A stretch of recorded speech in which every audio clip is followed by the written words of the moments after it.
जब जीवन के युद्ध क्षेत्र में मनुष्य अपने ही विचारों और भावनाओं के बीच उलझ जाता है, तब उसे दिशा देने के लिए कोई दिव्य प्रकाश आवश्यक होता है।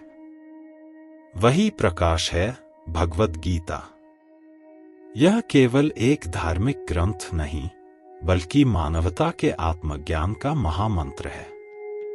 इसकी उत्पत्ति उस समय हुई जब संसार की सबसे महान सभ्यता, भारतवर्ष की आत्मा, धर्म और अधर्म के संघर्ष में खड़ी थी। कुरुक्षेत्र का मैदान केवल युद्ध भूमि नहीं था, वह एक प्रतीक था जहां मनुष्य के भीतर का द्वंद्व, सही और गलत, कर्म और अकर्म, मोह और त्याग आपस में भिड़ रहे थे। महाभारत, जो विश्व का सबसे विशाल महाकाव्य माना जाता है, उसके भी मध्य में यह दिव्य संवाद स्थित है, अध्याय 25 से 42 के बीच। यह वह क्षण था जब अर्जुन अपने जीवन के सबसे कठिन निर्णय के सामने खड़ा था। अपने ही बंधु बांधवों, गुरुजनों और मित्रों के सामने तलवार उठाने से उसका मन कांप उठा। उसकी बुद्धि भ्रमित हो गई, आत्मा कमजोर पड़ गई। तब श्री कृष्ण ने अपने मित्र को केवल युद्ध का आदेश नहीं दिया, बल्कि जीवन का अर्थ समझाया। यही उपदेश आगे चलकर भगवद गीता के रूप में अमर हुआ। भगवद गीता का अर्थ है भगवान का गीत, दिव्य स्वर में गूंजा सत्य का संदेश। यह 700 श्लोकों में सिमटी हुई है, पर इन 700 श्लोकों में समाया है संपूर्ण वेदांत, उपनिषदों और मानव जीवन का सार। इसे गीतोपनिषद भी कहा जाता है, क्योंकि यह वेदों का सार तत्व अपने भीतर समेटे हुए है। इतिहासकारों के अनुसार महाभारत और गीता की रचना लगभग 5000 वर्ष पूर्व द्वापर युग के अंतिम चरण में हुई।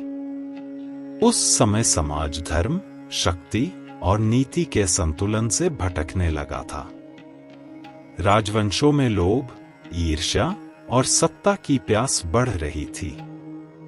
कौरव पांडव युद्ध केवल भूमि के लिए नहीं था, बल्कि नीति बनाम अन्याय, सत्य बनाम असत्य का युद्ध था। श्री कृष्ण का जन्म इसीलिए हुआ था, धर्म की स्थापना और अधर्म के विनाश के लिए। जैसा उन्होंने स्वयं कहा, यदा यदा हि धर्मस्य ग्लानिर्भवति भारत, अभ्युत्थानमधर्मस्य तदात्मानं सृजाम्यहम्। अर्थात जब जब धर्म की हानि और अधर्म की वृद्धि होती है, तब तब मैं स्वयं अवतरित होता हूँ। इस एक श्लोक में गीता का उद्देश्य छिपा है, संतुलन की पुनर्स्थापना। श्री कृष्ण कोई साधारण योद्धा या राजा नहीं थे, वे परमात्मा का साक्षात रूप थे, जो संसार को यह बताने आए थे कि जीवन का अर्थ केवल सफलता या हार नहीं, बल्कि आत्मा की स्थिरता है। कुरुक्षेत्र का युद्ध आज भी हमारे भीतर चल रहा है। हर व्यक्ति के मन में एक अर्जुन बैठा है, जो दुविधा में है, जो भावनाओं से बंधा है, जो कर्म करने से डरता है।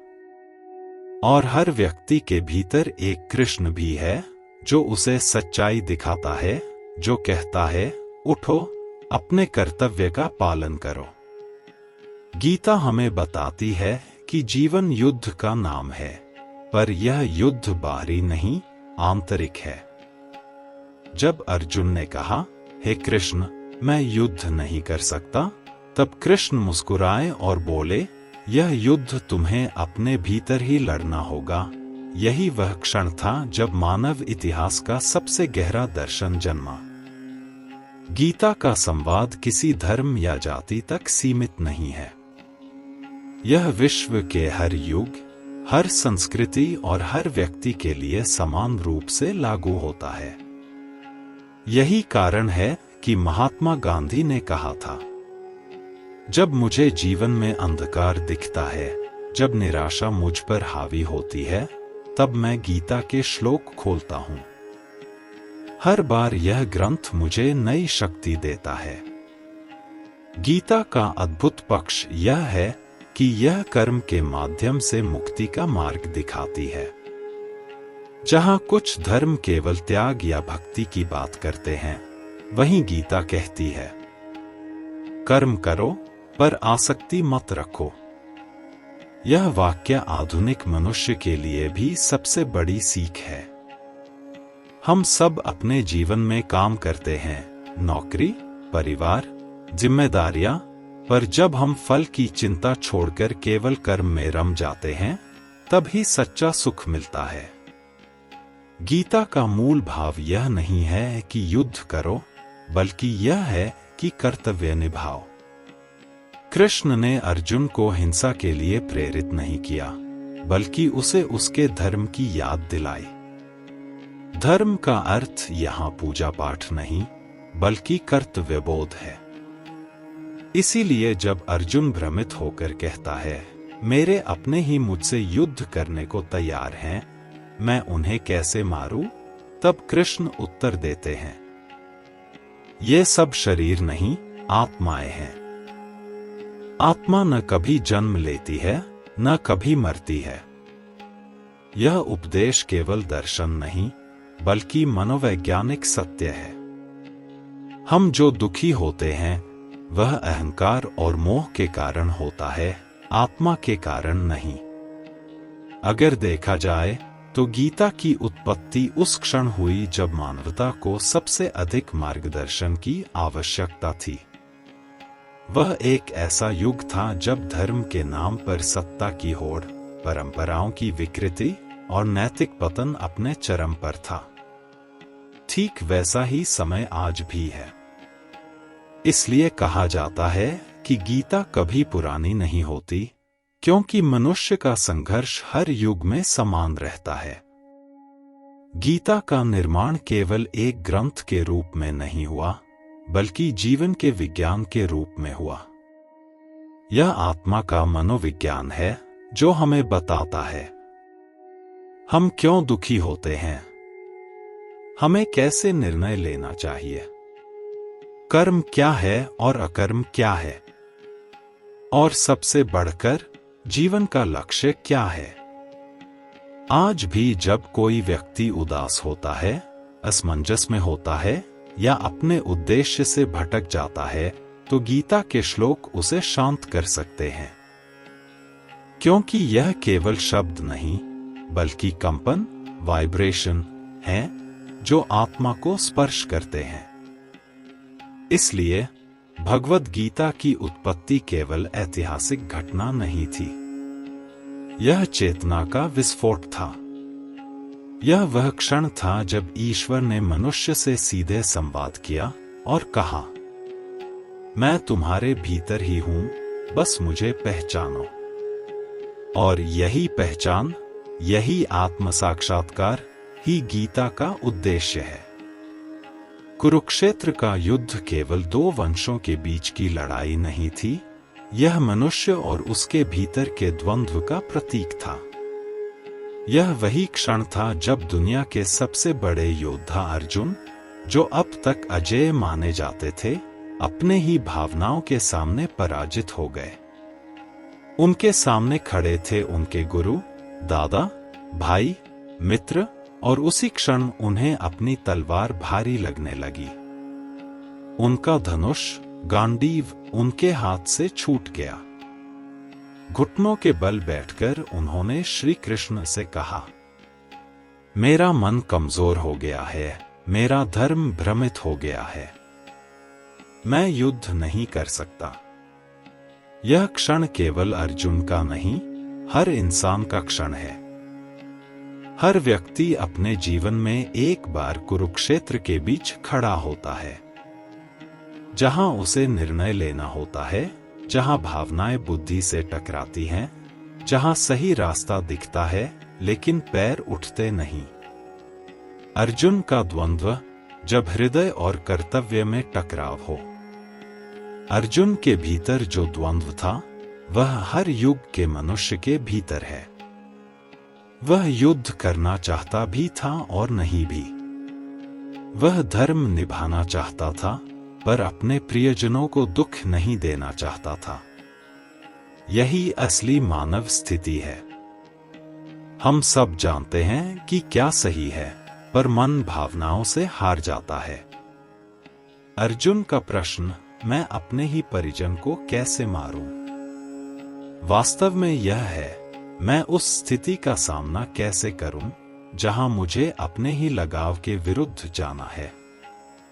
यह वही सवाल है जब किसी को सत्य बोलना पड़ता है, भले सामने अपना मित्र हो।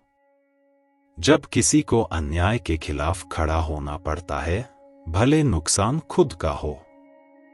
जब किसी को अपने सुख को त्यागना पड़ता है, किसी बड़े उद्देश्य के लिए।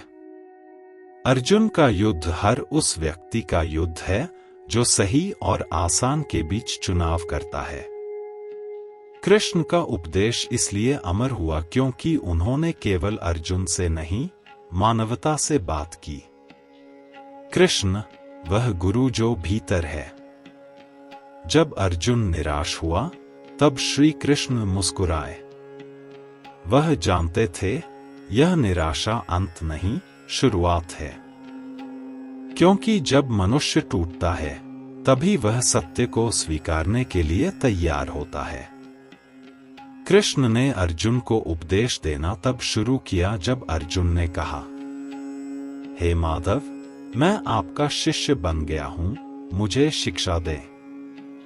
यह गहरा प्रतीक है। जब तक मनुष्य खुद को सब जानने वाला समझता है, तब तक वह मार्गदर्शन नहीं पा सकता। जब वह विनम्र होकर कहता है, मैं नहीं जानता, मुझे दिखाओ, तभी गुरु बोलते हैं। कृष्ण ने अर्जुन को कोई चमत्कार नहीं दिखाया। उन्होंने उसे दृष्टि दी। उन्होंने कहा, अर्जुन, यह युद्ध बाहरी नहीं, तुम्हारे भीतर का है।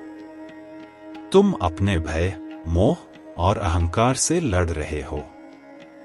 फिर उन्होंने वह अमर वाक्य कहा, उठो अर्जुन, यह समय भागने का नहीं, पहचानने का है। कृष्ण का स्वर आज भी हर उस व्यक्ति के भीतर गूंजता है जो हिम्मत हार जाता है। वह कहता है, तुम्हारे भीतर अनंत शक्ति है, तुम अंधकार में नहीं, बस भ्रम में हो। संवाद जीवन का आईना। अर्जुन और कृष्ण का संवाद केवल गुरु शिष्य का नहीं, बल्कि आत्मा और परमात्मा का संवाद है। जब अर्जुन बोलता है, तो वह मनुष्य बोलता है। जब कृष्ण उत्तर देते हैं, तो वह ईश्वर बोलते हैं। यह संवाद यह सिखाता है कि हमारे भीतर भी दोनों हैं। एक जो डरता है और एक जो जानता है कि डर व्यर्थ है। अर्जुन बार बार प्रश्न करता है, कर्म क्या है, धर्म क्या है, सत्य क्या है, त्याग क्या है? और कृष्ण धैर्यपूर्वक हर प्रश्न का उत्तर देते हैं। वह कभी उसे डांटते नहीं, बल्कि कहते हैं, प्रश्न करना तुम्हारी जागरूकता का प्रतीक है। इस संवाद में हमें जीवन के हर पहलू का उत्तर मिलता है। कैसे निर्णय लें जब मन अस्थिर हो? कैसे कर्म करें जब सब कुछ हमारे विरुद्ध हो? कैसे विश्वास रखें जब परिणाम दिख नहीं रहे? कृष्ण हर बार कहते हैं, मनुष्य का सबसे बड़ा शत्रु उसका अपना मन है। जो मन को जीत लेता है, वही सच्चा विजेता है। यह पंक्ति केवल आध्यात्मिक नहीं, मनोवैज्ञानिक भी है। क्योंकि आज भी हमारा जीवन हमारी सोच से संचालित होता है। अगर मन भ्रमित है, तो सफलता भी दुख देती है। अगर मन शांत है, तो असफलता भी शिक्षा बन जाती है। अर्जुन का परिवर्तन अंधकार से प्रकाश की ओर। कृष्ण का संवाद सुनते सुनते अर्जुन बदलने लगा। वह जो पहले मैं नहीं कर सकता कह रहा था, अब समझने लगा कि कर्तव्य से भागना ही सच्ची हार है। कृष्ण ने उसे बताया, जो धर्म के लिए खड़ा होता है वह कभी पराजित नहीं होता। जो अपने कर्म में स्थिर है वही सच्चा योगी है। धीरे धीरे अर्जुन ने अपने भय को त्याग दिया। वह समझ गया कि उसका युद्ध केवल अपने विरोधियों से नहीं बल्कि अपने मोह से है। जब यह समझ आ गई तो उसका हृदय शांत हो गया। वह बोला, नष्टो मोह स्मृतिर्लब्धा त्वत्प्रसादान्मयाच्युत। मेरी मोह समाप्त हो गई है, मैंने स्मृति पाली है, अब मैं आपका आदेश मानने को तैयार हूं। यह पंक्ति गीता का चरम बिंदु है। यह दर्शाती है कि सच्चा परिवर्तन बाहरी नहीं भीतर से होता है। अर्जुन अब वही व्यक्ति नहीं था जो युद्ध से भागना चाहता था। अब वह एक साधक था जिसने अपने भीतर के अंधकार को पहचान लिया था। संवाद का आधुनिक अर्थ, जब जीवन कुरुक्षेत्र बन जाए। आज का युग भी कुरुक्षेत्र से अलग नहीं है। हम भी रोज किसी न किसी युद्ध में उतरते हैं। करियर का युद्ध, रिश्तों का युद्ध, मन का युद्ध। हमारे भीतर भी अर्जुन की तरह असमंजस होता है। क्या सही है, क्या गलत, किसके लिए लड़ना चाहिए, कब रुकना चाहिए। ऐसे में कृष्ण का संवाद आज भी उतना ही प्रासंगिक है। वह हमें सिखाता है, शांत रहो, क्योंकि निर्णय शांत मन से ही सही होता है। कर्तव्य निभाओ, क्योंकि कर्म ही जीवन का सार है। भरोसा रखो, क्योंकि जो हो रहा है वह भी किसी योजना का हिस्सा है। कृष्ण का संवाद हमें यह भी याद दिलाता है कि हर मनुष्य के जीवन में एक कृष्ण की आवश्यकता होती है। कोई जो मार्ग दिखाए, जो कहे तुम कर सकते हो। लेकिन असली कृष्ण बाहर नहीं, भीतर है। वह आवाज जो कहती है, डरो मत, आगे बढ़ो, वही तुम्हारा कृष्ण है। कृष्ण यह नहीं कहते कि अर्जुन को युद्ध पसंद होना चाहिए। वे यह कहते हैं, युद्ध से भागना कमजोरी है। जीवन में जो कठिनाइयां आती हैं, वे तुम्हारे भाग्य की परीक्षा नहीं, तुम्हारे साहस की पहचान है। आज जब कोई व्यक्ति अपने सपनों से डरता है, जब कोई सच्चाई बोलने से घबराता है, जब कोई जिम्मेदारी से भागता है, वहां अर्जुन की स्थिति दोहराई जाती है और कृष्ण का स्वर फिर से गूंजता है। उठो, अपना धर्म निभाओ, तुम्हारा कर्तव्य तुम्हारा यज्ञ है। कुरुक्षेत्र का युद्ध केवल पांडवों और कौरवों का युद्ध नहीं था, यह मनुष्य के अंदर के संघर्ष का प्रतीक था। अर्जुन कोई बाहरी योद्धा नहीं, बल्कि हमारे भीतर का भ्रमित मनुष्य है, जो हर दिन अपने निर्णयों, भावनाओं और नैतिक दुविधाओं से जूझता है। और श्री कृष्ण, वह हमारे अंतरात्मा की आवाज है, जो तब बोलती है जब हम स्वयं को सुनना बंद कर देते हैं। इसलिए गीता का यह संवाद केवल इतिहास नहीं, बल्कि हर इंसान के हृदय में चल रही वार्ता है। अर्जुन का द्वंद्व, क्या सही है, क्या गलत।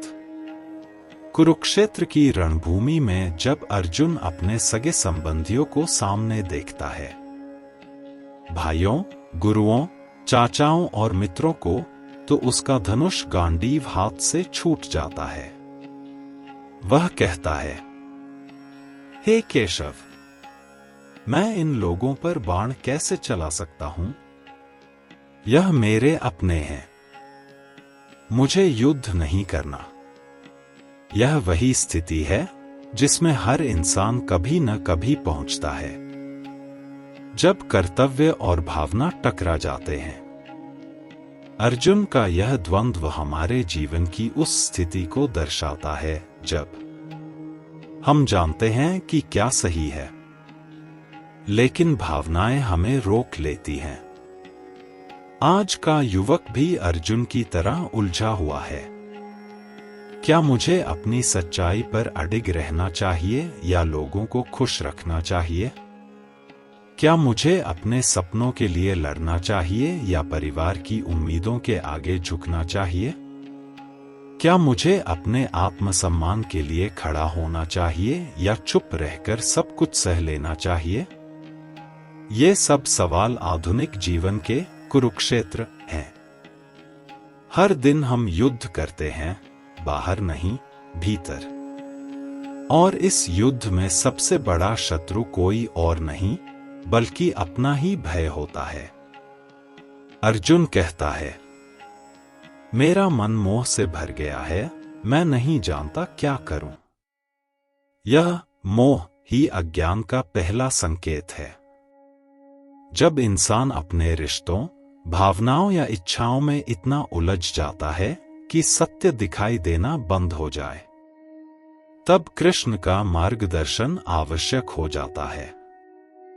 कृष्ण का उत्तर, उठो, यह तुम्हारा धर्म है। कृष्ण मुस्कुराते हैं और यही मुस्कान पूरी गीता की आत्मा है। वह अर्जुन से कहते हैं, क्लैब्यम मासम गमः पार्थ नयत त्वयुपपद्यते क्षुद्रम हृदय दौर्बल्यम त्यक्त्वोत्तिष्ठ परंतप। अर्थात, हे अर्जुन, यह कमजोरी तुझ पर शोभा नहीं देती। उठो, यह तेरे योग्य नहीं। यह शब्द बिजली की तरह अर्जुन को झकझोर देते हैं। कृष्ण उसे याद दिलाते हैं कि वह कौन है, एक योद्धा, एक कर्मयोगी। उसे युद्ध से भागना नहीं, सत्य के लिए खड़ा होना है। आज जब हम किसी कठिन परिस्थिति से भागते हैं, जैसे नौकरी में अन्याय, रिश्तों में धोखा या समाज के दबाव, तो कृष्ण की यही आवाज हमें पुकारती है, उठो, यह तेरा धर्म है। कृष्ण कभी यह नहीं कहते कि अर्जुन भावनाहीन बन जाए। वह कहते हैं, भावनाओं को पहचानो पर उनमें डूबो मत। यह वही संतुलन है जो आज के युग में सबसे जरूरी है। हर व्यक्ति को अपनी जिम्मेदारी निभानी ही होती है, चाहे वह एक विद्यार्थी हो, एक पिता, एक पत्नी, एक कर्मी या एक नेता। अगर अर्जुन उस दिन युद्ध से भाग जाता तो अन्याय जीत जाता। उसी तरह जब हम अपने कर्तव्य से भागते हैं तो भीतर का धर्म हार जाता है। संवाद का अर्थ, भीतर के कृष्ण को सुनना। अर्जुन और कृष्ण का संवाद हमें यह सिखाता है कि हर मनुष्य के भीतर एक अर्जुन और एक कृष्ण होता है। अर्जुन है भ्रमित मन और कृष्ण है जागरूक चेतना। जब भी जीवन में अंधकार होता है, कृष्ण की आवाज भीतर से आती है, शांत हो जाओ, सत्य को पहचानो और फिर कार्य करो। कभी कभी यह आवाज बहुत धीमी होती है, लेकिन वही हमारी अंतरात्मा की गूंज होती है। हम उसे तभी सुन पाते हैं जब मन शांत हो। यही कारण है कि कृष्ण ने गीता युद्ध के बीच सुनाई, क्योंकि युद्ध के शोर में भी अगर मन स्थिर हो तो सत्य सुना जा सकता है। आज का मनुष्य बाहर की आवाजों में खो गया है। सोशल मीडिया, आलोचना, तुलना, डर, इन सब ने उसके भीतर के कृष्ण की आवाज दबा दी है। गीता कहती है, जो मन को जीत लेता है उसके लिए मन सबसे बड़ा मित्र बन जाता है, और जो मन को हरा देता है उसके लिए मन सबसे बड़ा शत्रु। इसलिए अर्जुन और कृष्ण का संवाद केवल दो व्यक्तियों के बीच नहीं, बल्कि हर इंसान और उसकी आत्मा के बीच चल रहा संवाद है। जब तुम जीवन में उलझो, तब रुककर अपने भीतर के कृष्ण को सुनो। वह तुम्हें सही रास्ता दिखाएगा। आधुनिक अर्जुन, आज के युग की दुविधाएं। आज के युग में अर्जुन हर जगह है। एक विद्यार्थी जो अपने सपनों और समाज की अपेक्षाओं के बीच फंसा है। एक युवा जो ईमानदारी और सफलता के शॉर्टकट्स के बीच उलझा है। एक माता पिता जो बच्चों के भविष्य के लिए अपने सुखों का त्याग करते हैं। एक कर्मचारी जो अन्याय के खिलाफ बोलना चाहता है पर डरता है। ये सब अर्जुन हैं, जो जानते हैं कि सही क्या है पर कदम बढ़ाने से डरते हैं। और इन सबके भीतर कृष्ण भी है, जो कहता है, डरो मत, मैं तुम्हारे साथ हूं। कृष्ण का यह मैं कोई बाहरी ईश्वर नहीं, बल्कि वह आत्मबल है जो भीतर से हमें उठाता है। जब कोई कहता है, अब और नहीं सहूंगा, अब सत्य के लिए खड़ा होऊंगा, तो वही कृष्ण बोल रहा होता है। इसलिए गीता का संदेश आज भी उतना ही जीवित है जितना 5000 साल पहले था। यह हमें यह नहीं सिखाती कि कैसे युद्ध करें, बल्कि यह सिखाती है कि भीतर के युद्ध को कैसे जीता जाए। जीवन का रूपक हर क्षण एक कुरुक्षेत्र। अगर हम ध्यान दें तो जीवन का हर दिन एक कुरुक्षेत्र है, जहां निर्णय, भावनाएं, रिश्ते और जिम्मेदारियां टकराती हैं। कभी सही और गलत के बीच, कभी स्वार्थ और धर्म के बीच, कभी प्रेम और कर्तव्य के बीच।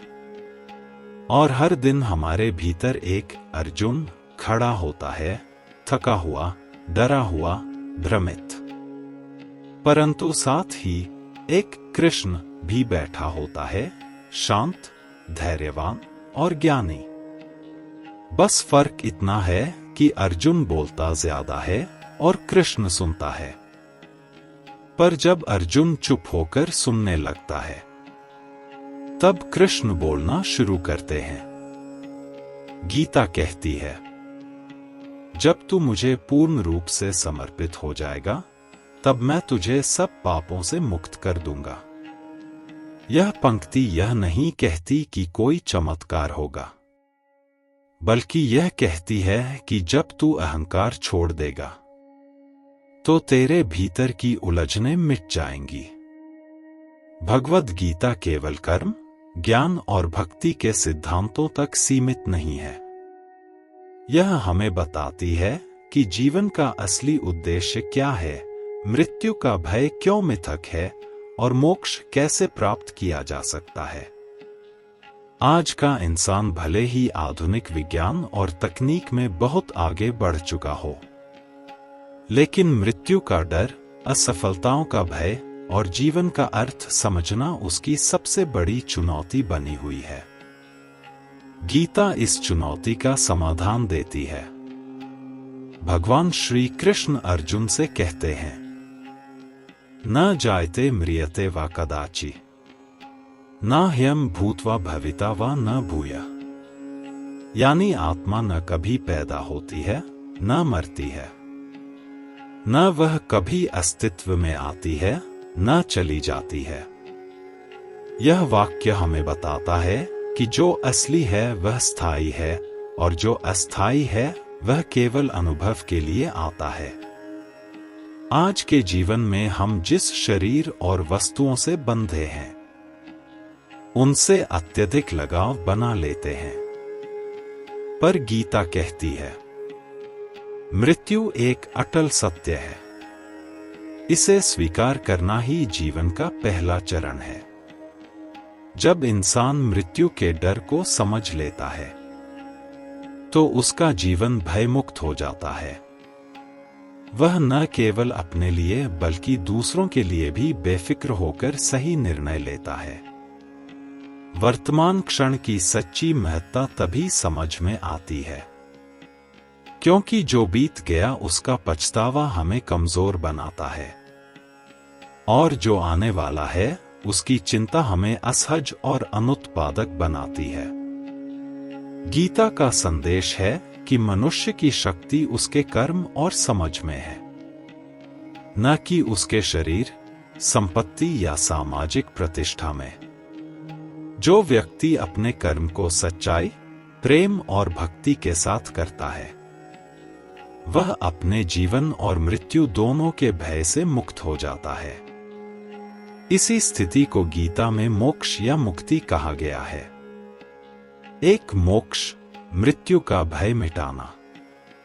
मोक्ष का अर्थ केवल जीवन मरण से छुटकारा नहीं है, बल्कि यह अंतिम शांति, आत्म साक्षात्कार और मानसिक स्वतंत्रता भी है। आज के आधुनिक जीवन में लोग लगातार दौड़ते रहते हैं। पैसे, सफलता, शोहरत, रिश्तों के पीछे। पर गीता सिखाती है कि सच्ची स्वतंत्रता बाहरी नहीं, अंदर की होती है। जब आप अपने मन को शांत कर लेते हैं, भय, लालच और मोह से मुक्त हो जाते हैं, तो आप जीवन की हर परिस्थिति में स्थिर रह सकते हैं। गीता कहती है, जो व्यक्ति मेरे उपदेशों का पालन करता है वह जन्म मरण के चक्र से मुक्त हो जाता है। अर्थात केवल ज्ञान, भक्ति और कर्म का संतुलन ही आपको मोक्ष की ओर ले जाता है। आज के जीवन में यह मोक्ष मानसिक स्वास्थ्य, तनाव मुक्त जीवन और आत्मविश्वास के रूप में प्रकट होता है। 2. मृत्यु, शरीर की समाप्ति, आत्मा का मार्ग। गीता में मृत्यु को अंत नहीं बल्कि एक नए आरंभ का मार्ग बताया गया है। जैसा कि मनुष्य पुराने कपड़े त्याग कर नए पहनता है, वैसे ही आत्मा पुराने शरीर को त्याग कर नए जीवन में प्रवेश करती है। आज का भय मृत्यु के कारण है। इंसान सोचता है, मैं मर जाऊंगा, मेरा अस्तित्व खत्म हो जाएगा। लेकिन गीता कहती है, आत्मा न पैदा होती है न मरती है, केवल शरीर नश्वर है। यह दृष्टिकोण जीवन को डरमुक्त बनाता है। जब आप जानते हैं कि मृत्यु केवल रूपांतरण है, तो आप जीवन की हर कठिनाई और चुनौती का सामना साहस के साथ कर सकते हैं। आज के युग में मानसिक स्वास्थ्य और आत्मविश्वास के लिए यह विचार बेहद आवश्यक है। 3. वर्तमान का महत्व, अतीत और भविष्य से मुक्त होना। गीता में बार बार यह बताया गया है कि मनुष्य को वर्तमान में जीना चाहिए। अतीत का पछतावा और भविष्य की चिंता केवल मानसिक अशांति पैदा करते हैं। आज के जीवन में लोग अपने अतीत के गलतियों में फंस जाते हैं या फिर भविष्य की योजनाओं और सफलता की चिंता में समय खो देते हैं। गीता कहती है, सुख और शांति वर्तमान में ही मिलती है। इसे जानना ही सच्चा जीवन है। जब आप वर्तमान में पूरी तरह जीना सीखते हैं, तो आप अपने कर्मों में पूरी शक्ति डाल सकते हैं। मनुष्य को अपने लक्ष्य पर ध्यान केंद्रित करना चाहिए, न कि पिछले दोषों या भविष्य की अनिश्चितताओं पर। यह आधुनिक समय में मानसिक संतुलन और सफलता की कुंजी है। 4. भक्ति और आत्मसमर्पण, ईश्वर में विश्वास। गीता में भक्ति का महत्व अत्यंत बताया गया है। भक्ति का अर्थ केवल पूजा करना नहीं, बल्कि जीवन के हर कर्म में ईश्वर पर विश्वास रखना है। आज के जीवन में लोग अपने प्रयासों और मेहनत पर अधिक भरोसा करते हैं, पर कई बार परिस्थितियां उनके नियंत्रण से बाहर होती हैं। गीता कहती है, जो मनुष्य मुझे जानकर भक्ति करता है उसे मैं हर स्थिति में संबल देता हूं। भक्ति का अर्थ यह है कि आप कर्म करते हुए भी यह विश्वास रखें कि सही दिशा में किए गए प्रयास का फल हमेशा मिलेगा। यह मानसिक शांति और आत्मविश्वास दोनों देती है। जिस व्यक्ति ने जीवन में भक्ति और कर्म का संतुलन साध लिया, वह मृत्यु के भय से मुक्त होकर जीवन को पूरी ऊर्जा के साथ जी सकता है। 5. मोक्ष का वास्तविक स्वरूप, शांति और स्वतंत्रता। गीता में मोक्ष केवल मुक्ति नहीं है, बल्कि यह आत्मिक शांति, मानसिक स्वतंत्रता और सच्चे ज्ञान का अनुभव है। आज का युग भले ही भौतिक सुख सुविधाओं से भरा हुआ है, लेकिन मानसिक अशांति और अवसाद की समस्या अधिक है। गीता के सिद्धांत कर्म, ज्ञान और भक्ति, इन्हें अपनाकर कोई भी व्यक्ति अपने जीवन में स्थिरता और शांति ला सकता है। मोक्ष का अनुभव यह है कि आप परिस्थितियों, लोगों और परिणामों से प्रभावित नहीं होते।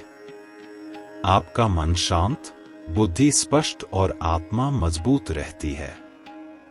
यह स्थिति ही आधुनिक युग में सच्चा सुख है।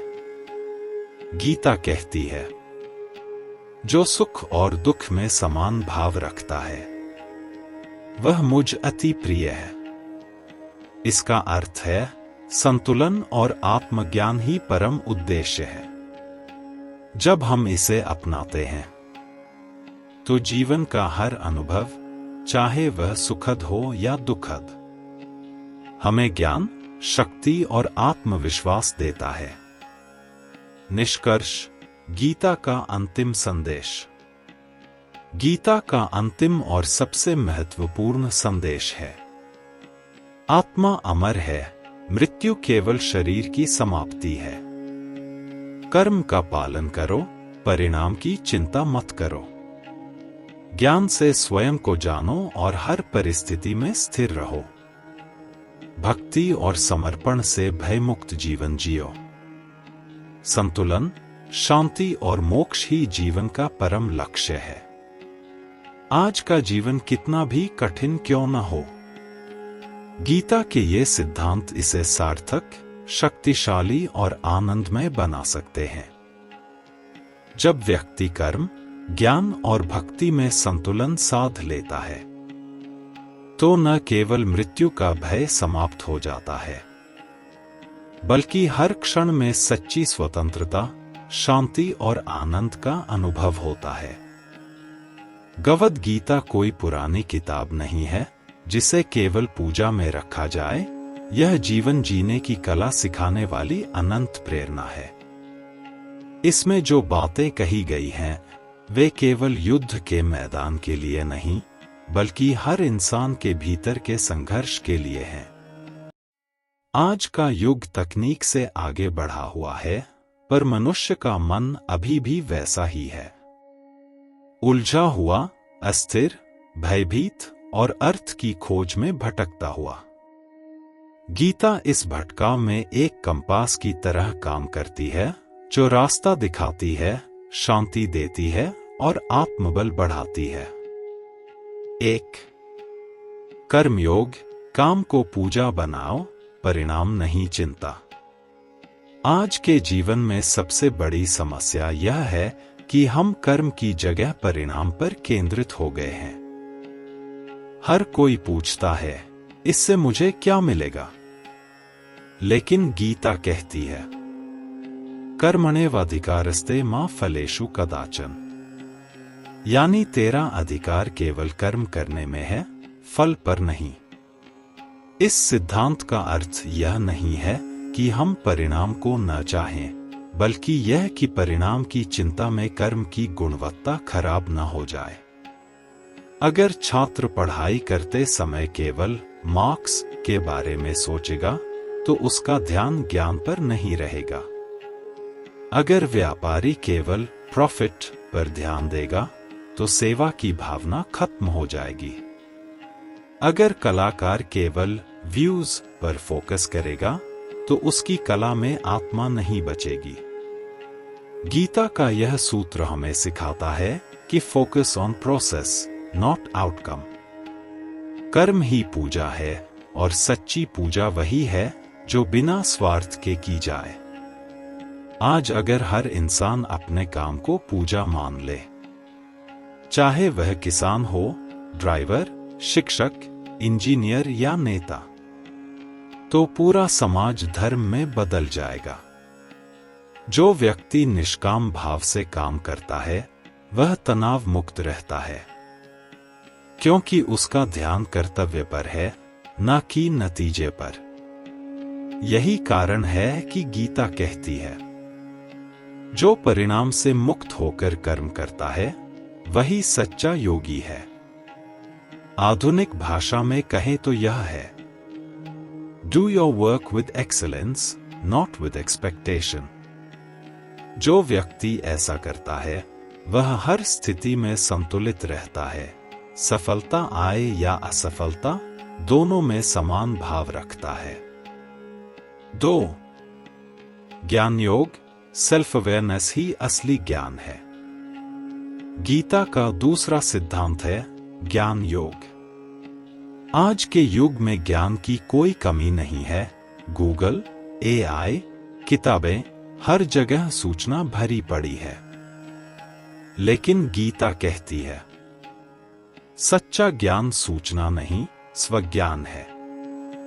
आज इंसान सब कुछ जानता है, कौन सी कार सबसे अच्छी है, कौन सा मोबाइल ट्रेंडिंग है, पर खुद को नहीं जानता।